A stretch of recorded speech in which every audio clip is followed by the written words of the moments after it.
Sometimes you have to do that because the easy challenge is one you'll get lazy with. The big challenge gets you hungry. Oh, how the tables turn. That's a heavy topic, and we need to focus on that. If not for yourself, then do it for your children. Black book is in black. Black book. men talk, black book.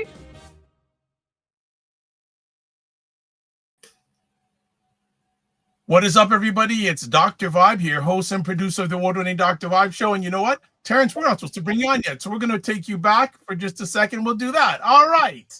We got it all right. It is Dr. Vibe, your host and producer of the award-winning Dr. Vibe show, the home of Epic Conversations, and I'm the host of Epic Conversations, 2018 Innovation Award winner, 2020 Best Podcast News Award winner given out by the Canadian Ethnic Media Association. I also co-host and co-produce the only online show in the world for dads, fathers, and male caregivers. It's sponsored by Dove Plus Care. And being part of that movement, we've reached out directly and indirectly to over 400,000 dads, fathers, and male caregivers around the world. So as always, I'd like to see your blessed, highly favored, a magnet for miracles, solution for someone's problem. What is up, Kofi Sadat? Happy Sunday. Good to be here, man. Listen, I call it a happy Sunday rice and peas. That's exactly what I had. I came by my parents' house. I had some rice and peas for dinner, so I'm good. I'm happy about that. How are you doing, brother? I'm doing fine, man. I'm doing fine. We had a rain shower to cool off the nice weather. It was an interesting day today. It was warm, but it wasn't sunny. Yeah. I got all in my weather feelings. I'm like, oh, it's warm out here. I'm not gonna wear a jacket at all. Bro, weather feelings? Wet up, brother, wet up. But I'm enjoying the April showers in October. We'll take that. We'll take that. Hold on, weather feelings? Weather feelings, man. I thought, okay, cool. It's nice and warm. I don't need a jacket. I forgot where I live, and I always need a jacket. You know what I'm saying? Always when you're in Canada, you never know. Again, like I said, it went from spring, summer, and a little bit of fall all in one day. So yeah, I'm still trying to work through the weather feelings bit. It's weather feelings, man. You can't get caught up. You can't get caught up, brother. All right. So as always, give us a win from the past week.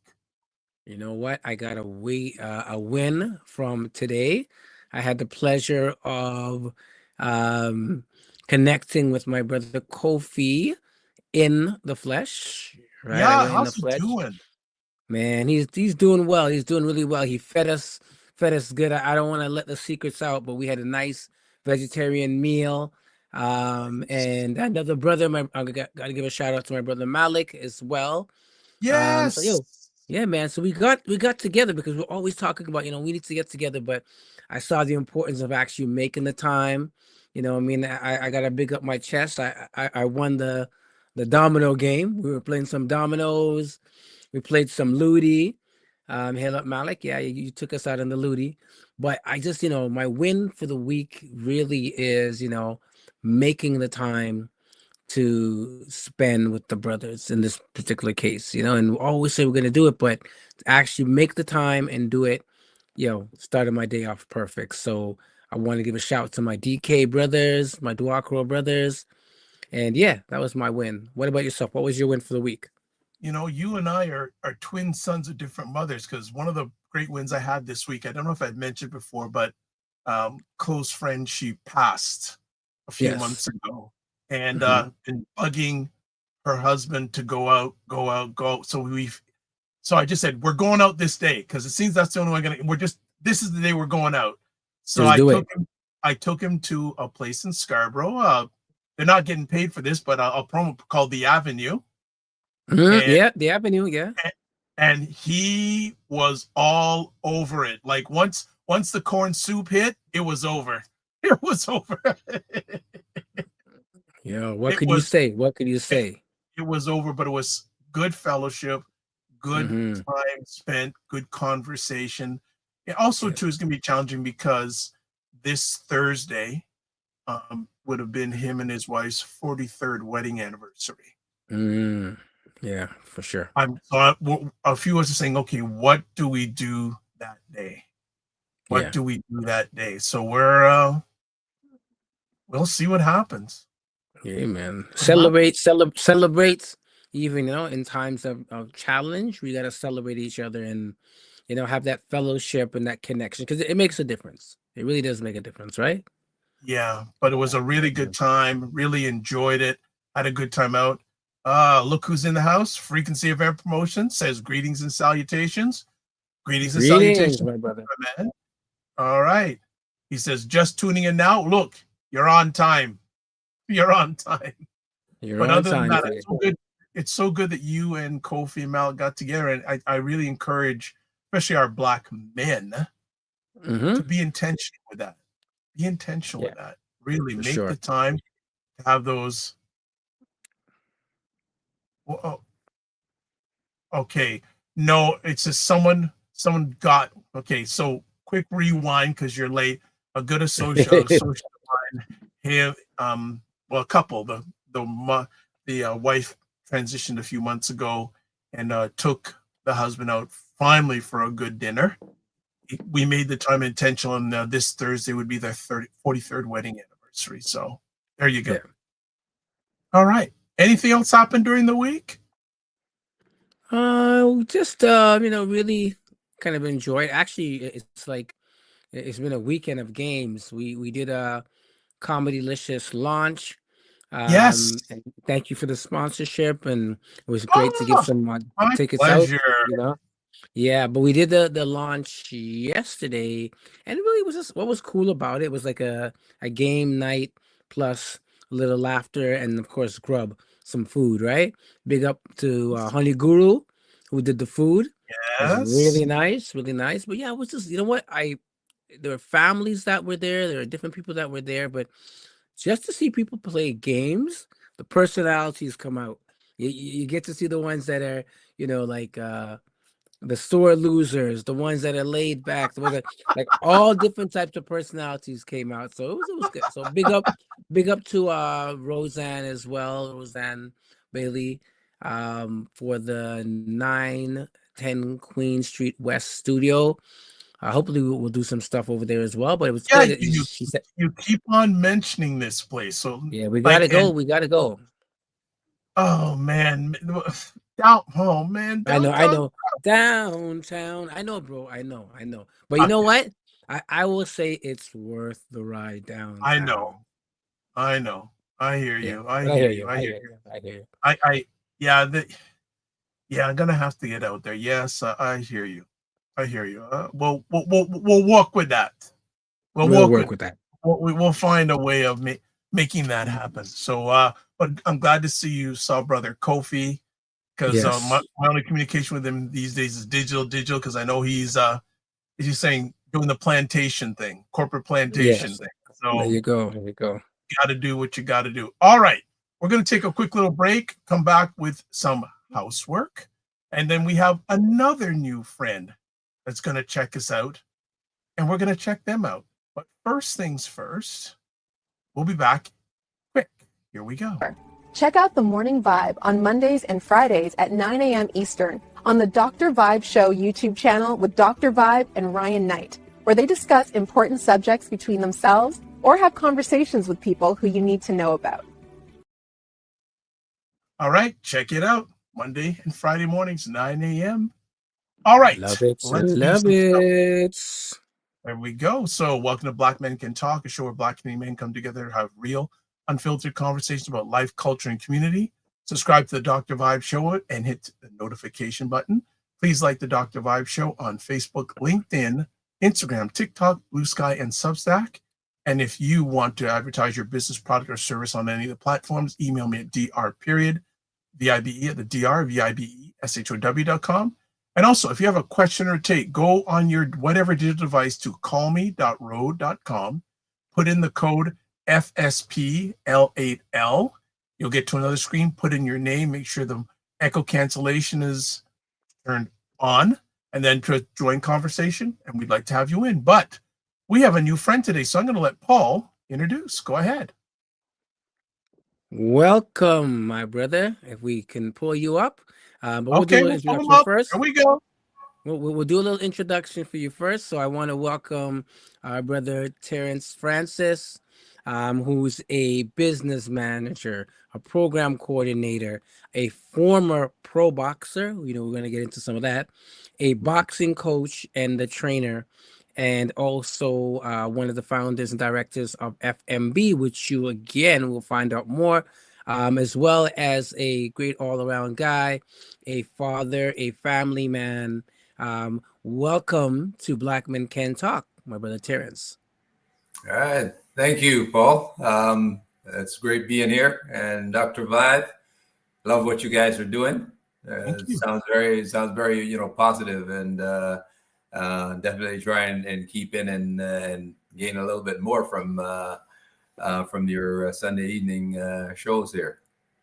Great. I'm going to ask a quick little favor. Is there any way you can move your camera down? Or is it stationary?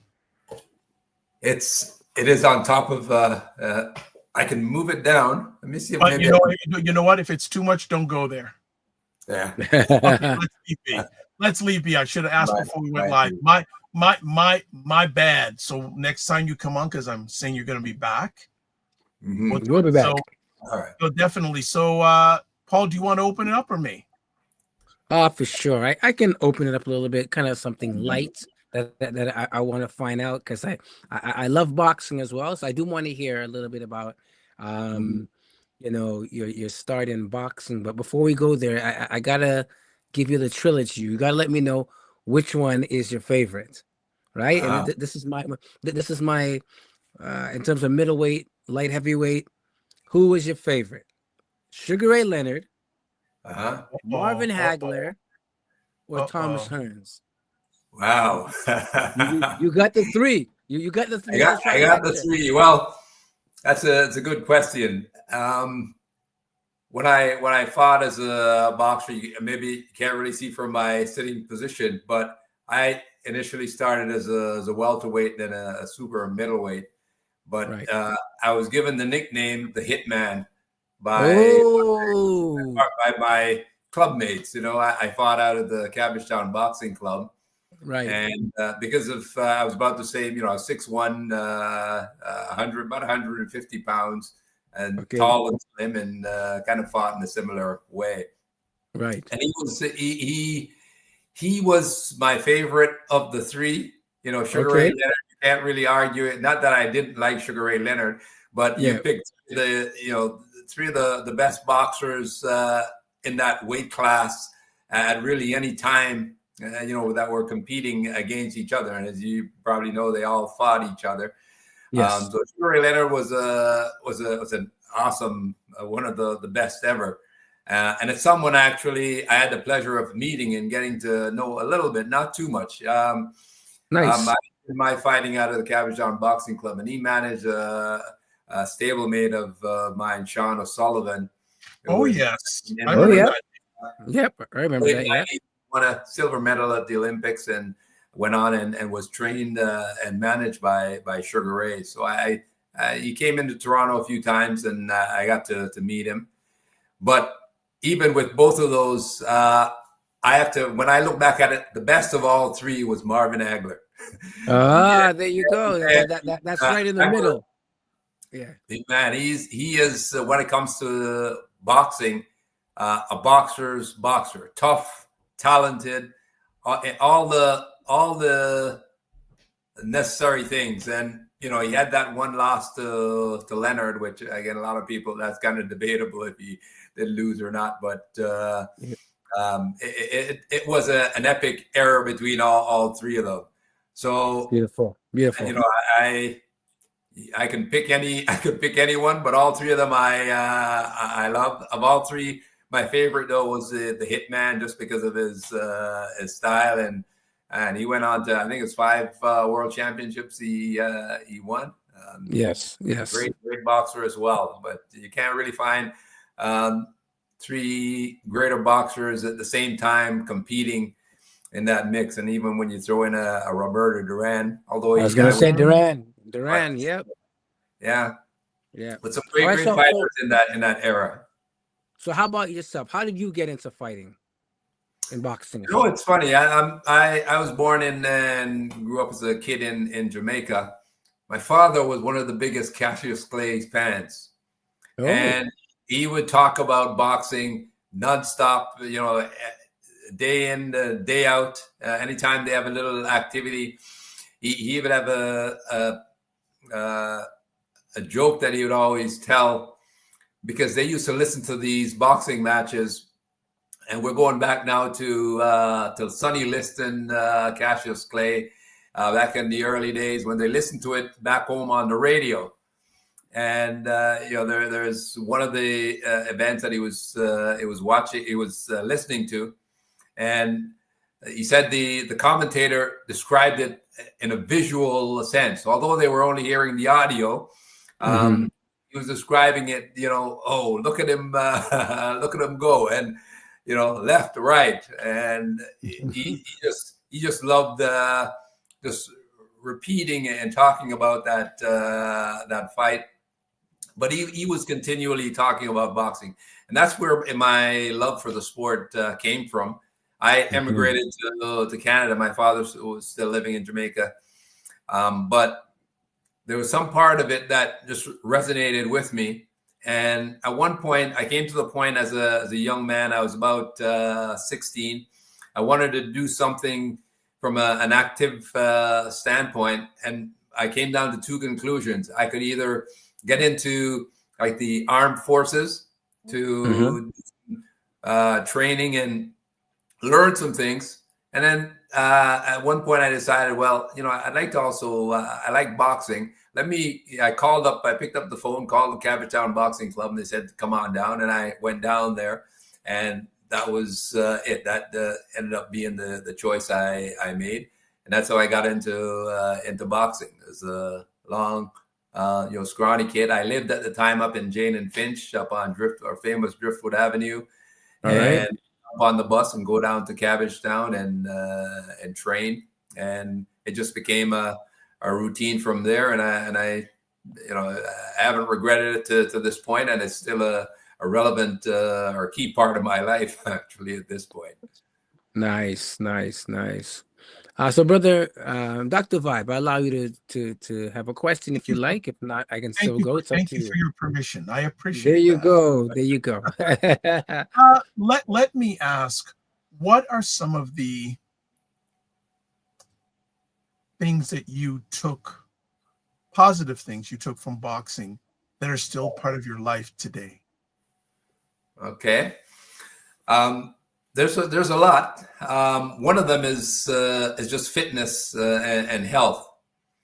So as part of FMB, is functional mind and body, the acronym for our organization.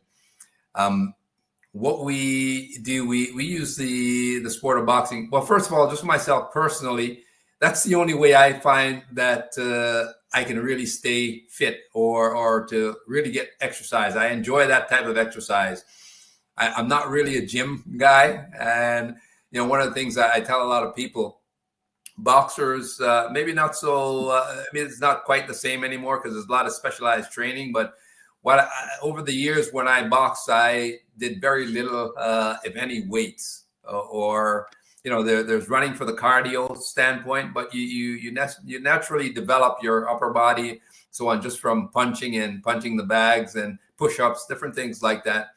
But I was never a gym guy, so even to this day, I have a hard time when I go to the gym to really getting a good workout. I end up spending half the time on the treadmill and at least get some running and working the cardio. But so just from a health standpoint, anything I do, if I go for a jog, I do a little shadow boxing, and you know, boxing is always a part of it. So it helps me to maintain my health. And as you would, as you guys know, it's a core part of our business. We've actually taken the positive aspects of it and using the sport to work with you know, at-risk youth.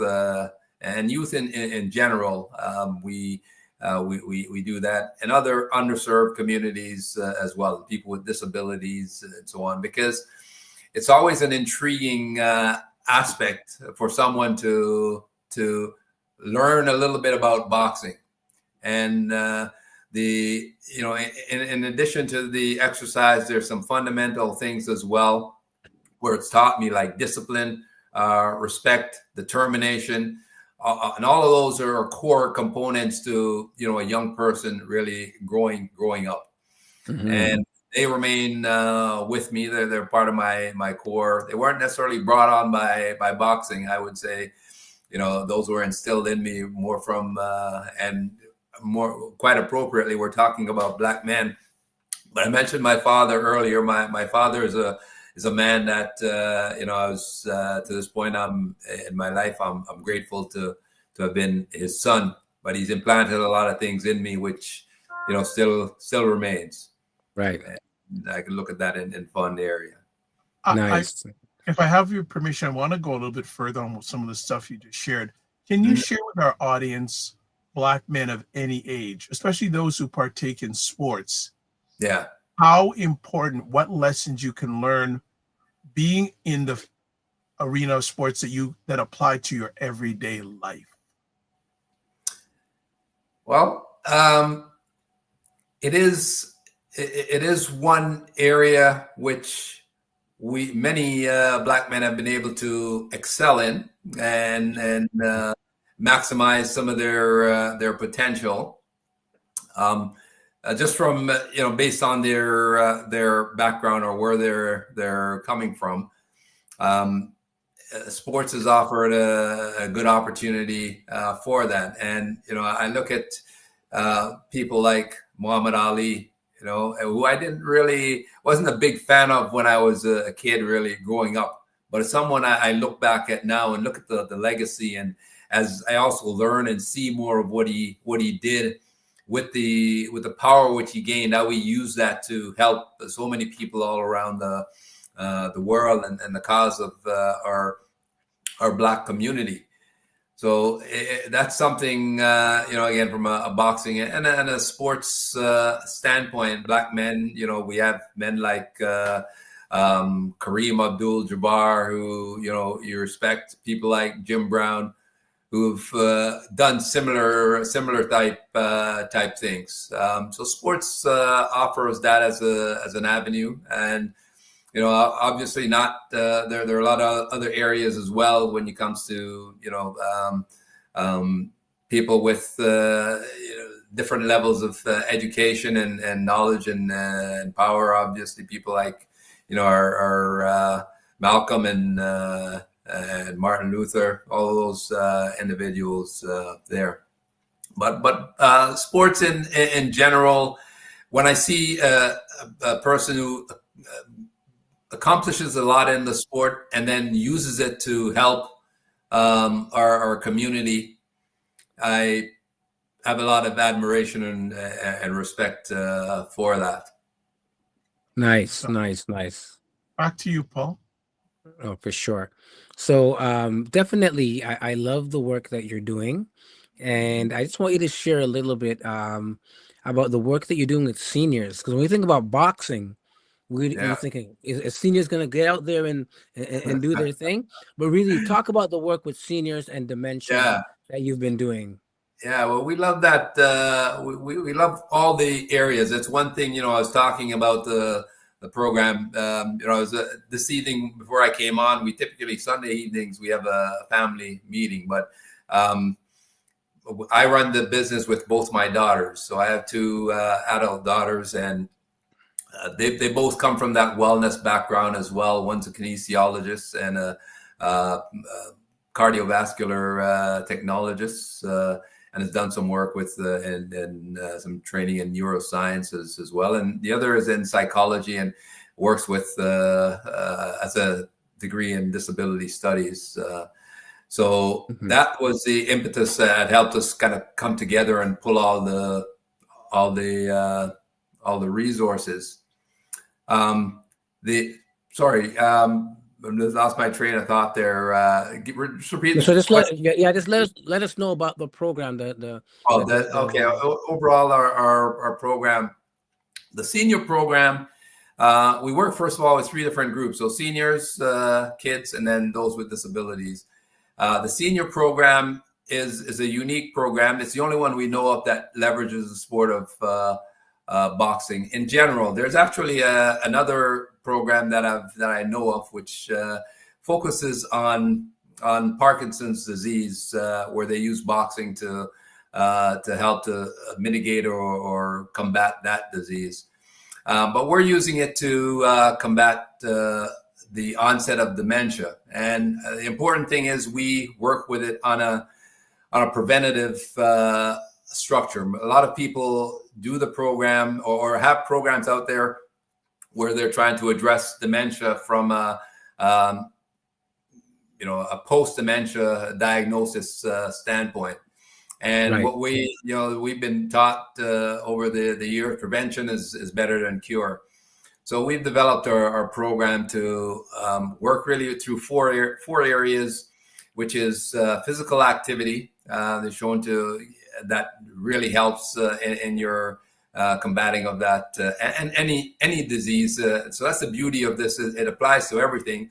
We do have some focus on dementia, but physical activity, cognitive activity, hence our FMB, mind and body, functional mind and body. So we incorporate brain activity, brain exercises through a process known as cognitive stimulation therapy. And all that really is verbal questions we engage our group with from 5 areas of the brain, where they talk about memory, critical thinking, computation, language, and visual spatial orientation. And it's been proven that even if you're strong in one area, someone who's great with numbers or great language, you're still susceptible, very much susceptible to dementia. But when you have a well-rounded brain where you're learning different things, your balance, it sets you up to be in a strong position. And we can't ever say anyone is not susceptible to it. We're still always susceptible.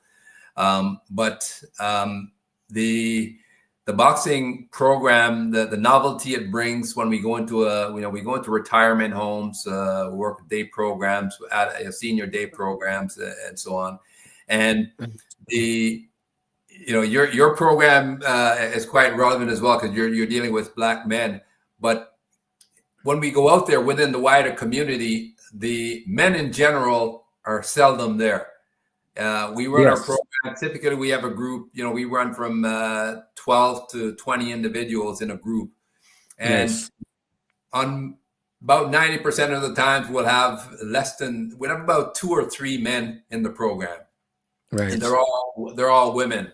Now, we love working with the seniors, and the women are very talkative. They love the boxing. They giggle. They have fun. And they love the program because the program has different components to it. Now, I mentioned the physical aspect from the dementia standpoint. We mentioned the cognitive component. Another component of our program is nutrition. So what we put in our body, and I heard you mention earlier about a vegetarian or meal, but that's so important as well in terms of I'm not a vegetarian, but try to be very conscious in terms of what we put in our body. And then the fourth component of that overall wellness is our socialization. As I say, humans are made to interact, to communicate, to connect with each other. So we try and do that. Now, in your intro, I heard you, Paul, mention about playing some games and having people, showing some different personalities. So hit on and it resonated with me because that's very similar to our cognitive stimulation therapy.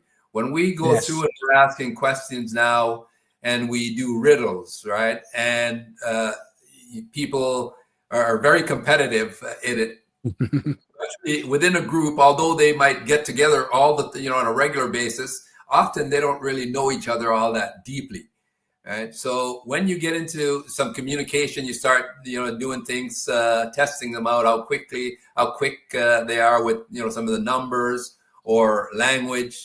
Some people you'll ask, opposite words. We'll do things like opposites or synonyms.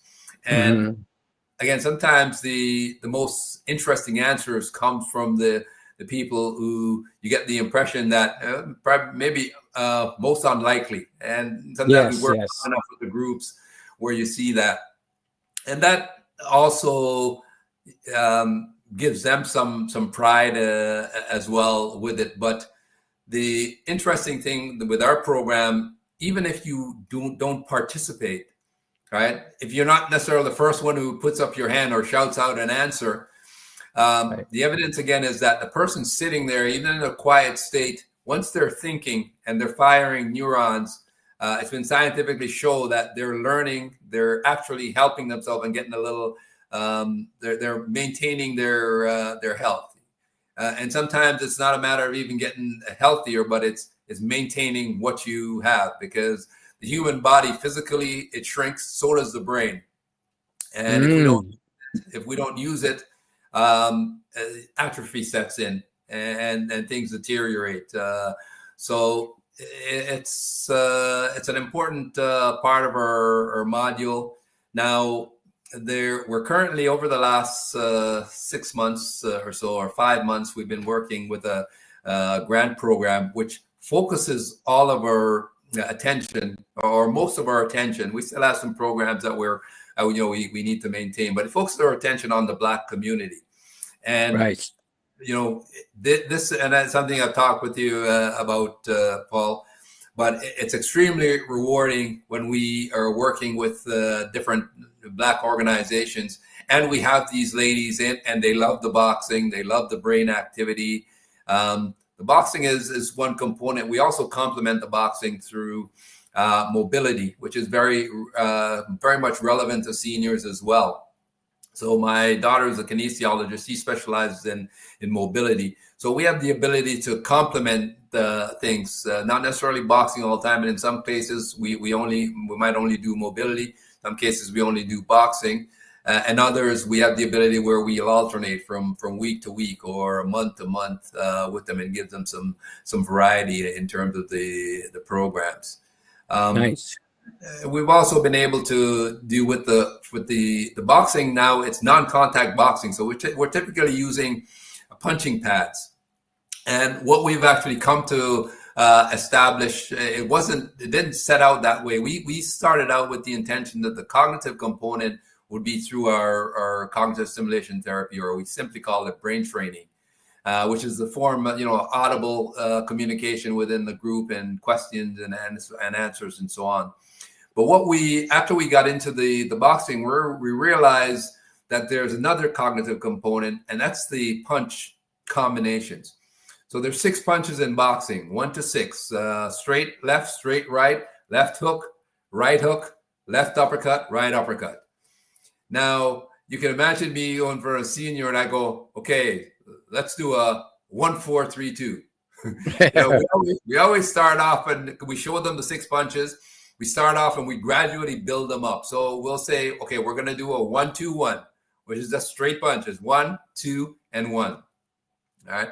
We can switch it up a little. We go, 2-1-2, which is now a right, left, right. And what we do, we get them to repeat these, and we're in front of them with the pads. They go at their own intensity. So although it's a group program, we typically have 2 trainers coming from opposite sides of the room. We typically have them, in most cases, we have them seated, but we often will encourage them to stand if they're younger or more agile seniors. But we accommodate for someone who's not able to move. And we work, well, if they're in a wheelchair, again, we're able to do that. And then in some cases, again, although it's boxing and they get the fun from it, we're not looking to build any or send anyone in the ring, obviously. So that might be interested, but go on. Someone with maybe early onset of dementia, or someone who's 70 or 80 years old, sometimes the objective is just getting them to stretch their hands out and doing that, or tapping the pads. But the sequences are important as well, and we control that as well by the pace. If we have a younger senior who's quite vibrant and moving, we just get them to go faster. All right, 1, 2, 3, 4, or 2, 3, 4, and we get them to we keep it from a simplistic standpoint. We give them the combination. We change the combinations as we go through the room. So we'll do one combination. We start with a simple combination. If they're handling it well, we speed them up. And so that's how we challenge them a little bit more. And we ask them to do 10 repetitions of the same combination. So they have to now follow that sequence. And sometimes their mind is telling them, their body is trying to do one thing while their mind is doing and they quickly realize that, wow, this is something fascinating, because they'll try to punch and they realize, no, it's wrong hand, and they punch with the other hand. And we also have the ability. What we do is now we mix up the flow a little bit. So as opposed to, we look at something like a 1, 2, 3, 4, where you're left, right, and now we tell them to do a 1, 3, 2. So it's now left, right, and we create different patterns and motion in the body. And when we have them standing as well, because we teach that punch and the power in most sports, whether baseball, basketball, sports like golf, tennis, most of the power and the balance and strength comes from your legs. And same thing with boxing, not really from the arms. The arms help and enable you to do different, to kind of complement the other things. But the balance, agility, speed, power comes from really your lower body. So we emphasize that and show them that. So when we get them up again, when they have to punch these different combinations, which we systematically put in place and challenge them, then their balance comes into play. And we always love to do things like uppercuts, where we get them to exercise the biggest joint in the body, which is the hip. And the most dangerous, if for seniors falling, the hips, the hips, breaking your hip or damaging your hip can lead to a rapid decline. So there's that benefit as well. So the uppercuts allow them to roll, and we let them exaggerate a little bit in the movement and get movement in their midsection or around their hips. Another thing that people aren't necessarily conscious of, but by hitting the pads, we help to guard against osteoporosis. Right? So when you hit the pads within the arm, and even a little vibration, for those who are able to hit it hard enough, right? So there's a lot of different benefits there that comes from it. It's something which, again, 99% of them seniors that we put through this program, I've never put on a boxing glove or know nothing about boxing before. The first thing they want are some pictures, and even their retirement homes, they want to send that back home to the kids, kids and grandkids. So adding to, as you mentioned, grandkids, not to cut you, as you mentioned grandkids, I think one of the important things I heard you mention in this, and I want to kind of get you to explore a little bit more, is you were saying that your daughters are part of the business. So what role or how important is it to have family as part of the business for you? And your daughter, and again, we don't want to stereotype, but a lot of times we're thinking boxing and men. We don't really think about women as much as men. So how did that come about, and what is that relationship like working with your daughters in this business? Yeah, well, it's been it's been a pleasure. I love working with my daughters. We've always had a strong relationship, throughout their lives. We've it's something, this mutual respect, and I try and always treat my kids as adults or as individuals, and try to give them a say or an opportunity. But the ability as well, and as Black adults, business is something which I have always encouraged them to. It's not my first business. I've done another business before, primarily when the kids were babies, myself and my wife. But I come from a background in electrical. I'm an electrical engineering technologist, and get into some of the stuff like automation, industrial automation, and robotics. did some of that business at one point down in Jamaica, where I transplanted and returned back home and did some stuff there. But the kids, I like to be in a position to set an example for the kids.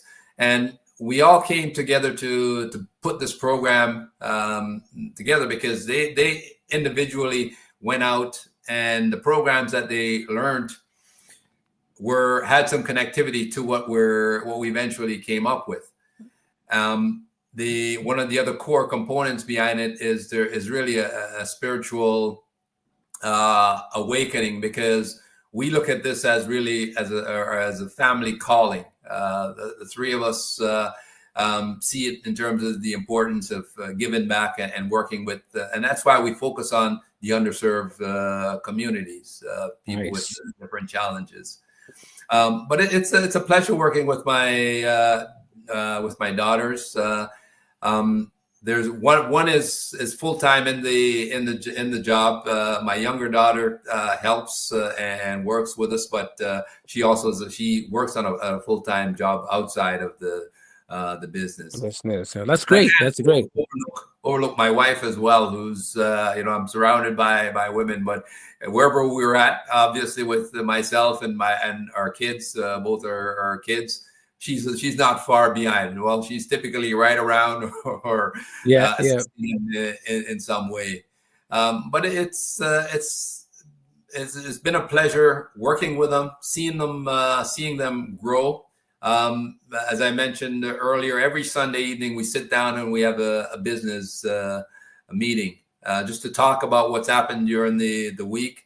So, even my younger daughter, as I mentioned, she no longer lives at home. She's on her own, but she connects in, and we it's something that, seldom, it has to be something serious that goes by that we don't have that meeting.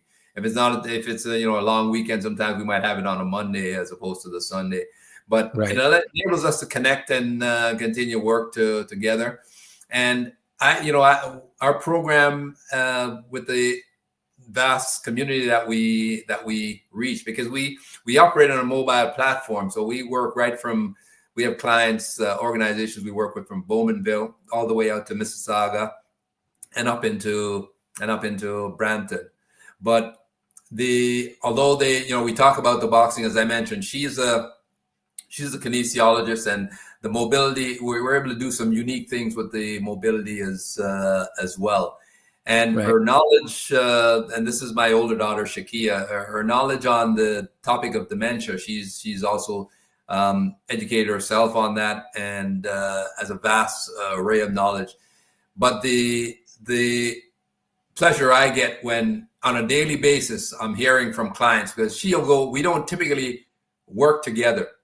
When I say that, we sell them at the same place at the same time, but she'll be at a place, I'll come in there next week, and we alternate and move around. But when I go into a space, I get a lot of compliments in terms of just the professionalism, the knowledge level, and the compassion, the caring of my kids, and that makes me, that would make any man proud. So that's something I am very much proud of, and I'd like to leave them, where we built a legacy, something that's sustainable, and there with both in the professional training that enables them to keep something like this going. So it's built. We're at the point where we're building it together, but it's being built for them, and I hope it continues to progress where there's something that's there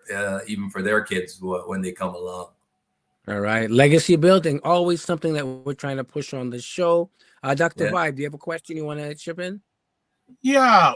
When I first was introduced to your business, the word functional really hit me.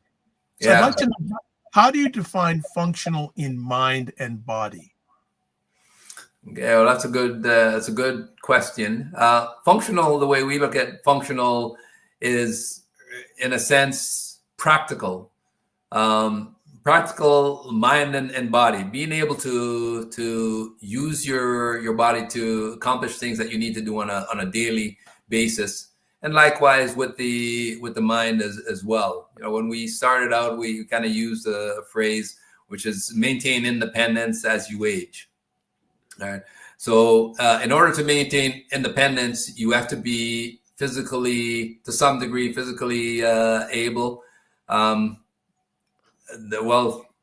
let me correct that.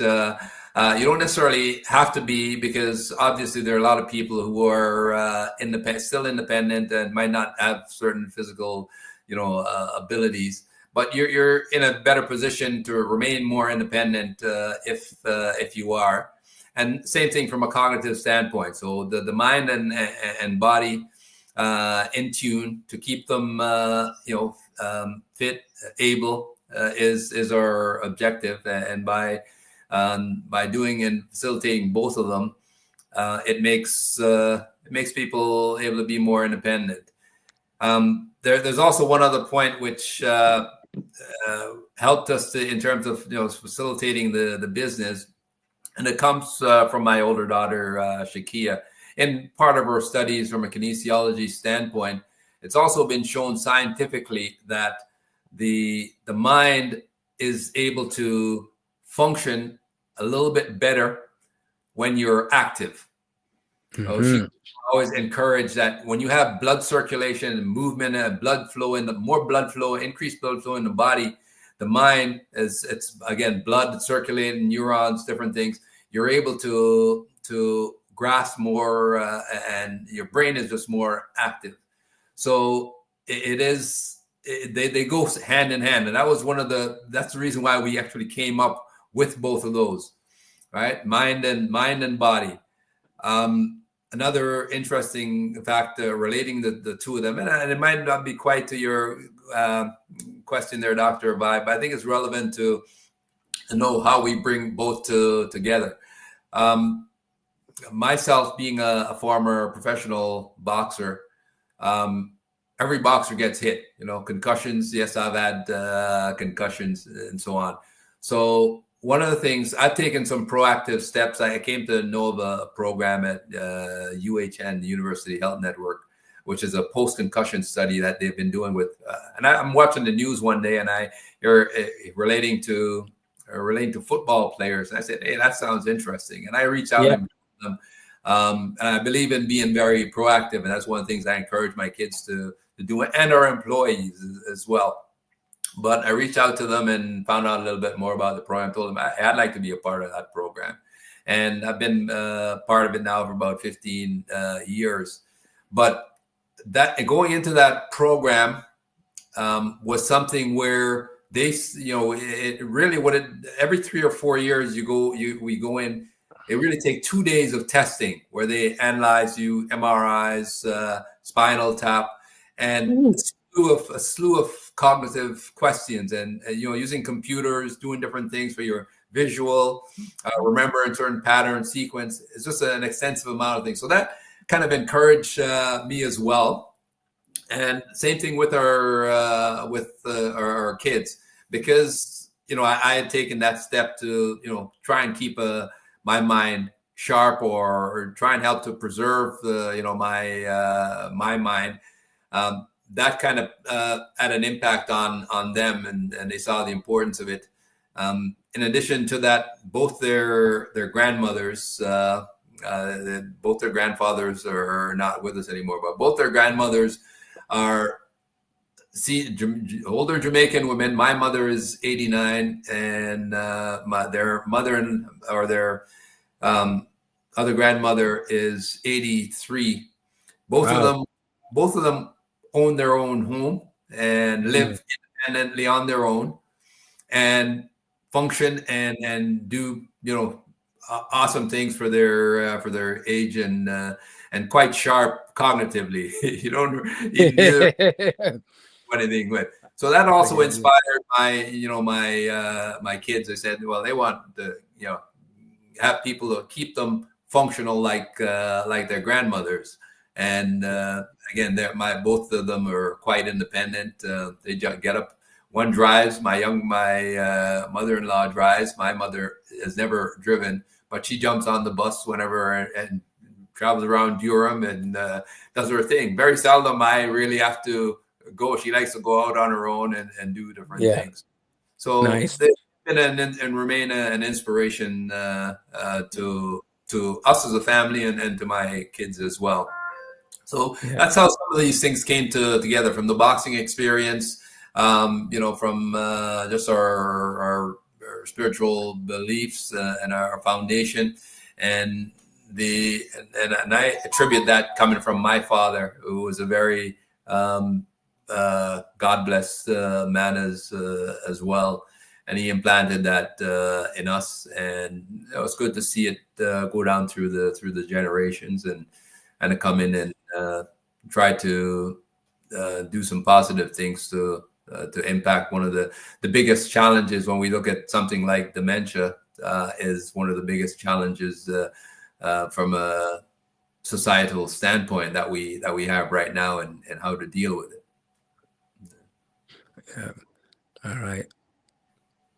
Okay, Dr. Vibe, you have a question, or do you want me to? I always have questions. So let me. You go ahead. You go ahead, because I know you need to get your questions. So go ahead, brother. Yeah. So with the wide range of clients, do you see any common health challenges within our client base? Yes.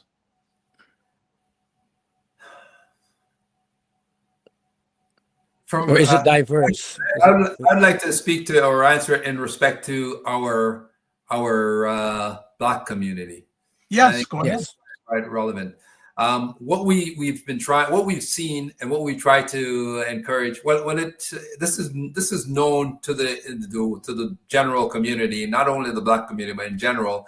The older Black community, or Black community in general, don't really trust the medical establishment, right? Yes. And because of that, we see that there's a lot of information, relatively simple information that they don't know. It's more so within our Black community, but it's not the Caucasian community isn't all that much different. There's a lot of simple things about dementia that and illnesses in general that a lot of people don't know. So that's one of the common aspects. But within our Black community, we have a compounding problem where it's not just on the medical side, but the resources which are available to our senior community, things which are available in libraries, with different community organizations, we tend not to participate in them or go out to them, and sometimes we'll restrict ourselves maybe to the Black organization, and there are fewer of us and fewer resources, and often, even from my business standpoint, working within the Black community, typically there is substantially less funding available to them for that nonprofit space, as opposed to a lot of these other wider organizations. But we encourage, one of the things, anywhere we go, we try and encourage our Black seniors to one of the things is one of the programs we do in the Dementia Resilience Calling. We term it building your support circle. And one of that is to come together in small groups, because often, and understandable, they might be intimidated. A Black person going into a program they're running at the community library or other things, because they might feel, well, they're going to be the only Black person there, and people don't really understand, or the foods are different. So again, in our programs, we try and adjust everything to relate to the respective foods of the Caribbeans or the continent of Africa. But we encourage them to go out, and we try and give them little tools to be able to do that. And one of the things that we encourage is, build small groups within your community. So not the 20 people. Say it. We work with, and I'll give a plug to like the JCA, the Jamaican Canadian Association. Sometimes you have a large group there, but sometimes you have 4 or 5 people who are in one common area. Just say they live in Etobicoke, in maybe a same complex. You build those small groups and you support each other within the community. You as I say, it takes a village sometimes to build that support infrastructure. Right. It's not firm, but you get the picture anyways. Yeah, so we encourage them to support each other and help to break down some of those barriers, because it's a little easier if at least two of them, but 3 or 4 of them go into a venue or an event that's taking place, which are for seniors on a whole. But because you have your, you can say your compadres, your buddies there with you, it makes it a little bit easier that, you're comfortable. You're a little more comfortable, as opposed to Yeah, makes sense. left out of the discussion, the information sharing, the resources which are there. For sure. So I want to kind of like maybe around it to the young people. So I've had the pleasure of you coming in and working with some young Black boys in our Rites of Passage group. But in terms of working with the young people, and I know one of the things, so I'll speak as a parent and a community member. Sometimes the concern when people think about boxing, they think about violence, they think about aggression. So what positive things can young people get by being in a program such as yours? Yeah. Well, one of the things is we don't put them competitive against each other. So what we try to do is take the best of the sport. And again, even I don't promote boxing even on a general competitive level. I'll watch the sport, but if I had a child, I wouldn't put them in that sport, just based from my experience and what we now know about the sport. And not only that sport, same thing with football, hockey, some of these contact sports. But I lost my train of thought there again. Positive aspects. Positive aspects, yeah. And that's one of the areas as a boxer, I pride myself in that, in working with the young community, because I find a lot of what I typically try to do is find analogies, using the sport of boxing to find analogies to life.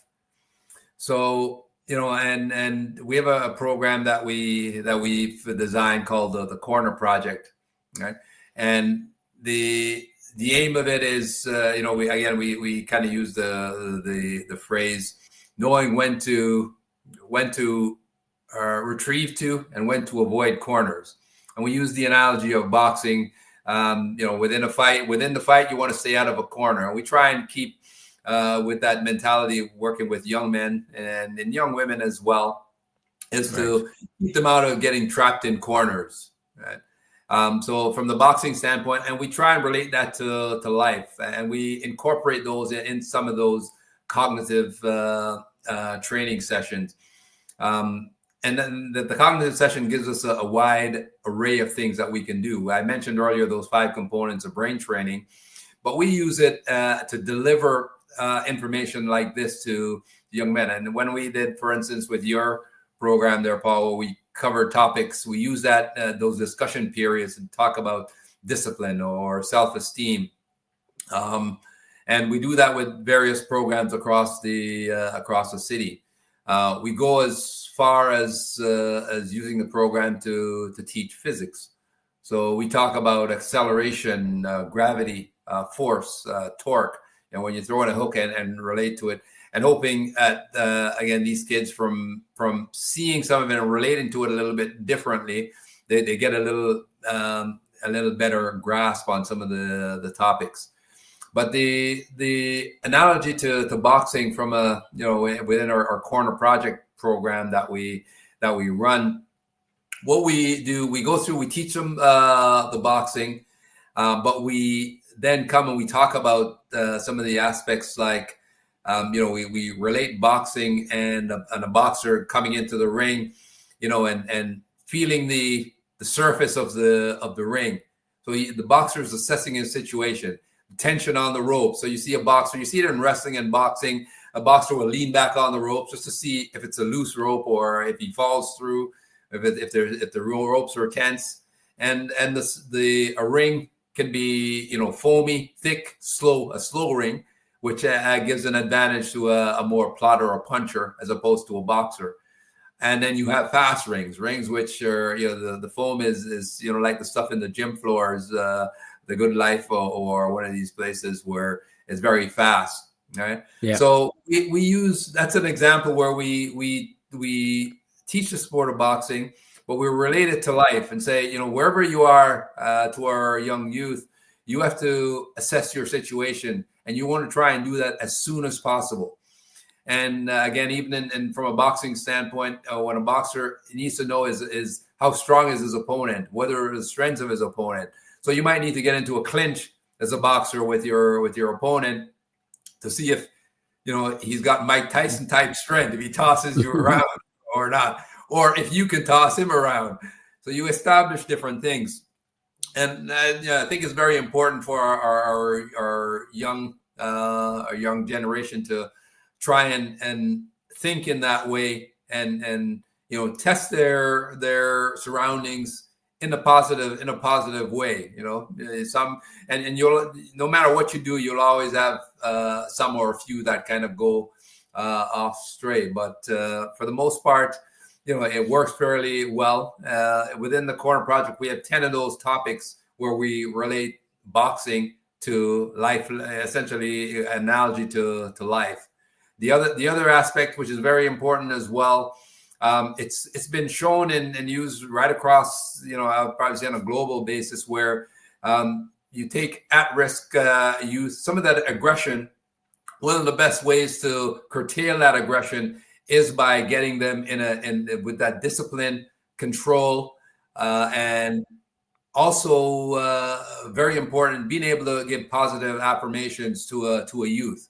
And we work with various community organizations, and sometimes from time to time we'll have sometimes where it's a poor turnout, and we have 3 or 4 or 2. We've had one where it's one child that comes out, and we're able to pour into that child, give them a lot of one-on-one. It's really a personalized training session, and not nothing, but it's very important to a child when you're able to say, "Oh, great job," or "You're awesome," and they're able to absorb that.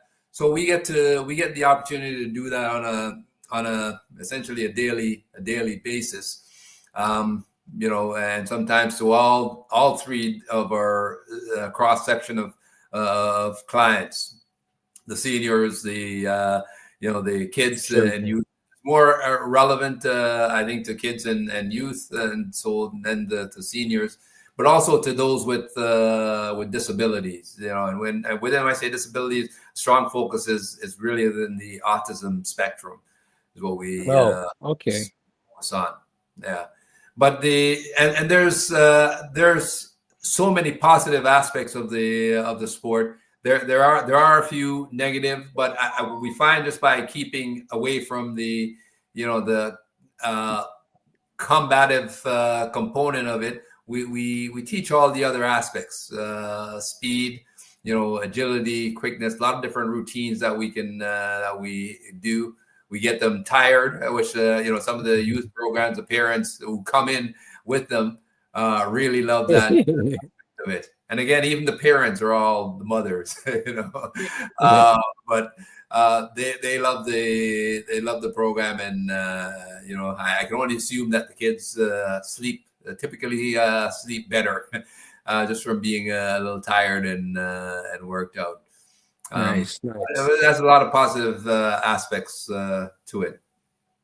That's perfect. We know people like we've had cases like Mike Tyson is a typical example, but those scenarios where you have kids which are growing and they're in challenging circumstances, and when left alone, that's when they get more aggressive, more frustrated, angrier, and more will go the wrong way.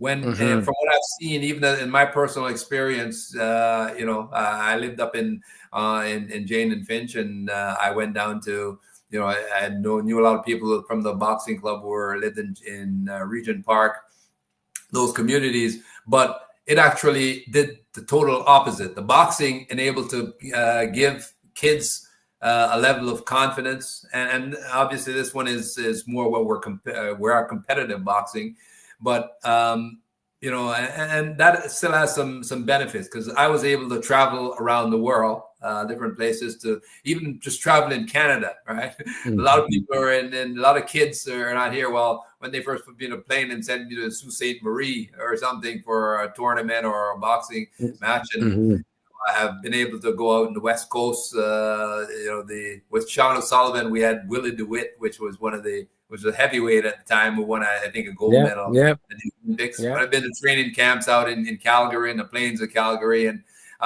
as a professional, I've traveled to. I fought in Italy as an amateur. I went to Ireland and made tours with people like Lennox Lewis, is someone which I knew, and we fought at the same time as an amateur.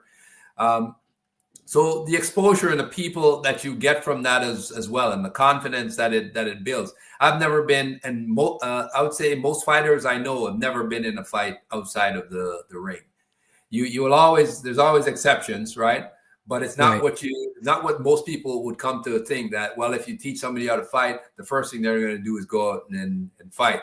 And boxing is actually, it can be shown to me. It's not something that anyone's really done a scientific study on. But just from what I know and what I have seen, it has the negative effect. You gain confidence, and someone who can fight will say, "No, I'm not going to bother hitting you. You're a joke." Yeah, and exactly. You're likely to turn and walk away from something, because again, you're trained.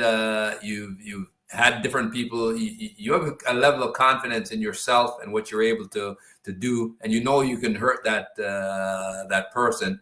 And for the most part, the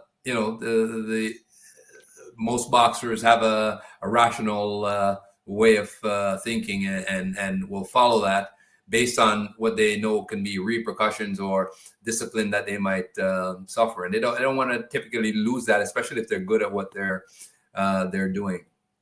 Right. Yeah. Makes sense. So, yeah. And I get that question a lot from the autism community, because and we've been working with that community now. Our first partner that we partnered with is an organization in Bowmanville by the name of Autism Home Base, and we're still running a program with them. Almost, I think we're now 4 years with them. But I've had other organizations that work with autistic kids question that, and I give them the same answer: is that to this point we've never had an issue where it's created a negative situation. But which is good. Had so much productive and positive aspects coming from it, and I can't say there's nothing we can do to say that will never happen. That you always run the risk, no matter with population or which group. You'll always have someone who kind of goes off the rail that you can't really control. But for the most part, our experience has been positive. And in general, you mentioned Thomas Aaron's, the Kronk's Gym in Detroit, places in Detroit, Philadelphia, some of the toughest neighborhoods around the world, not only in the U.S., Europe, Russia, everywhere. Cuban boxers, some of the roughest neighborhoods and toughest areas. Boxing, the sport of boxing has been able to uplift people, bring them out, and there very few of them become people who assault others or taking advantage of their skill set to beat up on people. I say every now and then you might have a situation, but it's a very small. For the most part, again, people understand that it's a discipline, and again, it's not made to be aggressive to other people. So if folks want to find out more about FMB, what's the best way? I mean, we do have some things on the screen. What's the best way to connect? And I know that you're looking for starting some programs in Durham, so maybe you kind of go over that. And Yeah, well, I mentioned earlier that we in partnership with the Durham Region Association of Black Professionals and Entrepreneurs, DRAPE, out in this region, they have a grant which we partnered with them, and we've assisted in writing and preparing the grant. We're in it along with about other organizations, really all centered around Black health. And right now we have funds allocated to us. We're looking for other organizations that we can bring this program to, whether it has two components, really, youth and then the senior program. And within the senior department, there are two segments. Both we have weekly programs that we're able to run, and we typically do them for a 3-month period. So we want to keep it where we want to build some sustainability, not just a one and done with it, but we want them to come back week after week after week, and we impart into them. And then we also, within the seniors, we have a dementia resilience, a preventative approach, which has 4 segments to it, where we look at all those different areas of dementia and different things that can impact it, and give a lot of general information, like how the loss of your hearing increases your risk of obtaining dementia, and some of the other common illnesses like diabetes and things like with your blood pressure, and all of those things which negatively affect the Black community are all precursors to or all increases your risk of getting dementia. Hence why we're at a higher we're disproportionately represented in the dementia community because of that. So if someone, we're looking for organizations, we primarily work on a B2B, a business to business level. So we often work with organizations. We have began, and the program you mentioned in Durham, we do programs now in Durham where we really run it under functional mind and body, as opposed to partnering with other organizations. And I came to the discussion with Paul because of your organization there, NSA communities. Right. But we're looking for organizations that we can partner with. We're able to supply the program or facilitate the program at no cost to the organization, and we're able to do that on a weekly basis. And in the case of seniors, we're able to do it on a weekly basis, plus the educational segments, which are 4 3-hour segments surrounding dementia, and a load of information. When we come, we give documentation to the participants, because one of our objectives is for our people to be able to leave and still have some things that they can retain and go through. We teach them what they can do at home with the cognitive stimulation therapy, little games they can play with their kids or their grandkids to keep their minds active and sharp. And again, how to build different support systems in place where you're aging in place. And we do that not just only from what we do, but collaboration is a big part of what we do. So with all the organizations we work, we come together. What's the organization's objectives? And I tell people I love this word malleable, because everyone I talk to, I tell them we're malleable. We fold ourselves into their organization and fit the need that they need. And if that means we need to adjust our program and, as opposed to doing our standard CST, we're now given facts about the continent of Africa, or having, subject focusing on geography or kids. We do that as needed. Nice. So, all right. So we do have a question. There's a lot of information, functional mind and functionalmb.com. There's a lot of information. Right. There's information pertaining to the grant and what it covers. And there's our phone number and email contact, which are available on there. Our socials as well, Instagram and Facebook. My daughter is very active on she's the brain trainer on Instagram. And she's there as well, but we're all tied in. So there's a lot of information there. Sorry, you were saying you had a question? No, go ahead. Dr. Vibe, did you want to pull up the question and then we can wrap? Yeah. There's a question from Frequency of Air Promotions. What do boxers typically eat if they would like a lean body type of structure?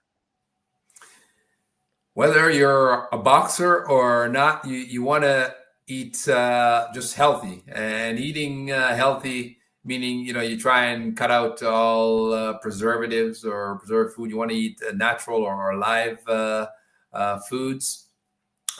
greens, vegetables, grains. So certain things, like I'm a big fan of. My wife will always make oatmeal porridge, but steel cut oats. There's so many different things out there. One of the challenges we have to live healthy. You have to really invest the time, and it's also expensive, more expensive than junk food. And again, that's been well documented.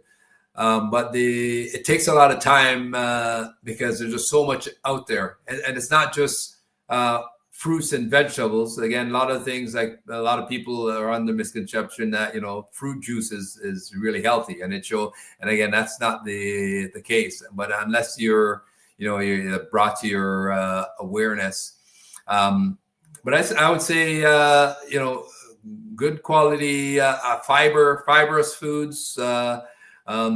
What everyone tells you, the greens, vegetables, fruits. On the liquid side, you want to stay away from the bad stuff, the sodas and the juices. More water, and if you're drinking juice, because juice isn't all that bad, but in a lot of cases we dilute them, and things like even on a fundamental basis. We don't eat typically in the household. My wife is a nurse, so that's where a lot of that's helpful, because from a health standpoint, she drives a lot of that aspect. But we try not to eat white bread. We will only eat the whole grain bread. Some of the things that you can substitute as opposed to rice, we will eat a lot of quinoa, or what's the other one there? Couscous. Couscous, yes, and quinoa are a couple of things that we use, which are higher in protein. We don't use milk. Well, we don't use cow's milk, but we use almond milk or something else. And those are some of the fundamental aspects. But whether you're a boxer, I know that's specific to boxing. Boxing, like most things, most sports, you need a lot of protein. And there's been a big shift as well now to plant-based protein, where it's a lot more accessible and more choices available, as opposed to meat-based proteins. Because again, with the meat, there's again a lot of information, documentation and documentaries showing that meat, unless you know where it's coming from, or if it's was it organic, fed and so on. It's the source of a lot of our illnesses that goes into our bodies. So you now not only have to know what to eat, but you now have to know where it comes from, not just what it is, because it could appear, fruits, vegetables, all that stuff, but it can be just as bad for you. Exactly. Yeah. Okay. I think that is a wrap. Terrence, I want to say thank you for taking most important thing, your time to share with us this evening.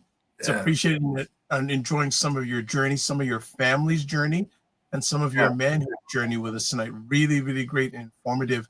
And thank you, it's been a pleasure.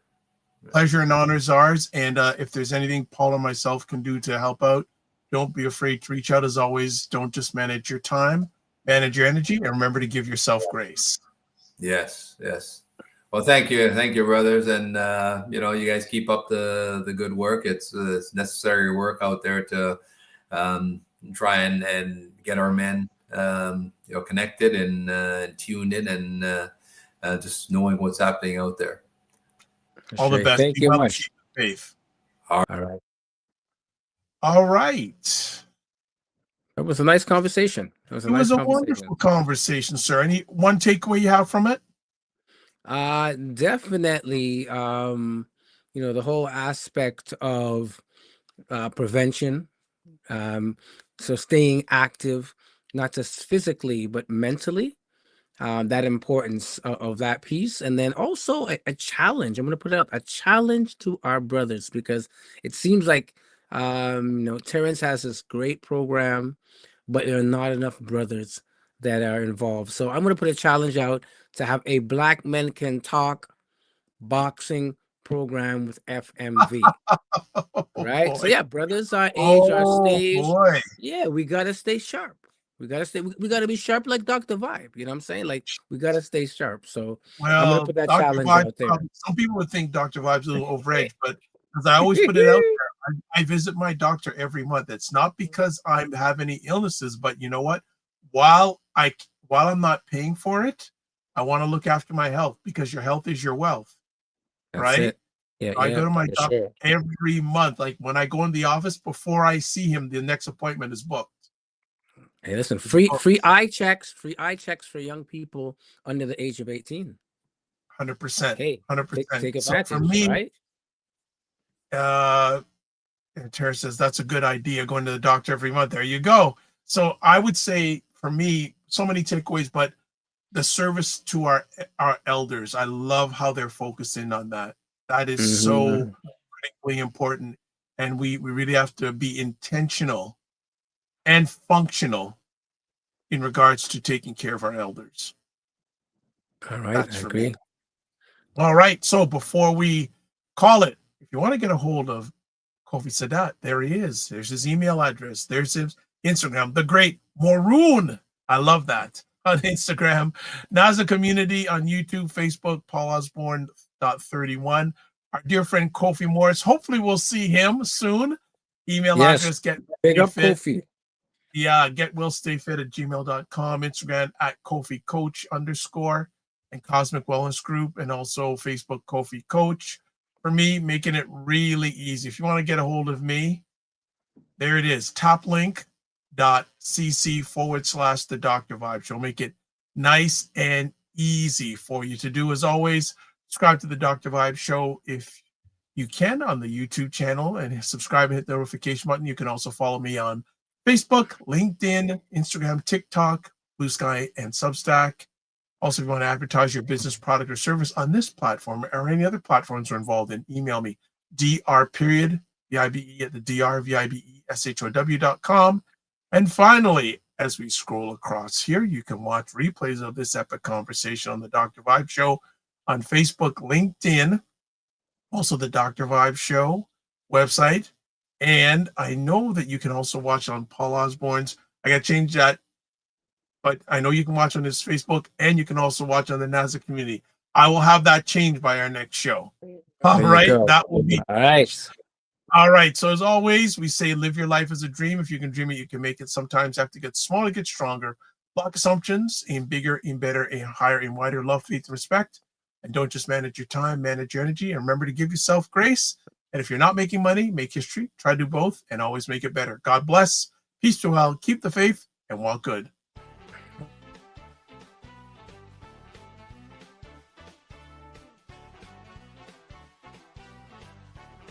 Time that our parents, they're like, I have nothing to teach you. I don't know nothing. And they know That's so my much. dad's at that point now. It says That's my point. But I'm saying no, Dad. You got lots more to give. You know how cold it is when these two brothers in their yard.